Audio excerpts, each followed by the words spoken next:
Just Americans. It's everybody I talk to, they wonder, how did American democracy get to this state?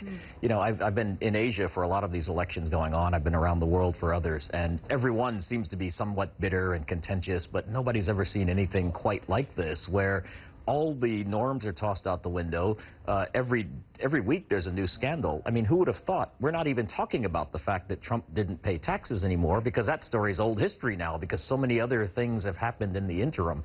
And it used to be that people looked at American democracy as, you know, good or bad. It was something that they actually looked forward to. You know, people really got engaged 4 years ago during the 2012 election, or in 2008. The world was really watching this spectacle, but this time people are kind of just appalled and wondering what happened. And let's talk about what's at stake in the event of a Trump presidency. I mean, he has been very vocal, tough on trade, about an America First type of approach to foreign policy. If he does indeed become the next president of the United States, what does it mean for Asia? Well, Asia probably would be affected as much as anybody, except perhaps Mexico. He has already said he's going to put a whopping 45% tariff on goods coming in from China. He's going to start a trade war, basically, with China, which would have ripple effects all across the region. He has said that Japan and Korea must pay more for the U.S. military bases there. And he has indicated, although he's backed away from that somewhat, that he wouldn't mind if they decided to develop their own nuclear weapons. He wants to put a ban on somehow, and this is, again, it's morphed as the more he speaks about it, but a ban on people from countries with large Muslim populations, or a ban on people coming from countries with terrorism. That might affect countries like Indonesia and Malaysia. So that would have ripple effects throughout ASEAN. You know, everything he talks about, you know, it really would have a huge impact on ASEAN, on Asia, on the China relationship. And the more he does this America First policy, which means pulling back, the more that means China will be able to get a big footprint into Asia. And in the event of victory for Hillary Clinton, would that necessarily mean continuity or more of the same in terms of relations between the U.S. and Asia? Well, it'll mean more continuity from the Obama administration, because she was the first-term Secretary of State. I think Asia would get a high priority because people forget she was the architect of the pivot, the whole strategy of pivoting to Asia, so she knows Asia. On the other hand, because of the primary challenge from Bernie Sanders, she's been pushed to the left on trade.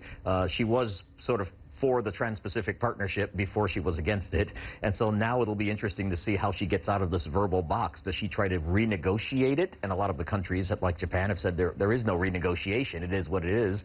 She needs to see if she can get that Trans-Pacific Partnership back on track without alienating the left wing of the Democratic Party, and she'll be a lot tougher, I think, on human rights with China, for example. I mean, she was the one who went to China during the Women's Conference and said women's rights are human rights. Beijing doesn't particularly like Hillary Clinton, but on the other hand, she's the devil they know, to use a phrase that Donald Trump used in the debate. That's right. And speaking of debate, we're just hours away from the third and final U.S. presidential debate. What will people here in Asia be looking out for?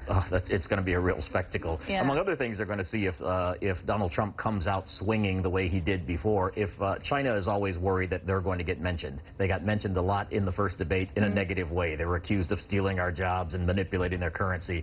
On top of that, I guess everybody wants to know, is this really the end of Donald Trump? Can he make a comeback? He's had probably the worst October of any presidential candidate in history.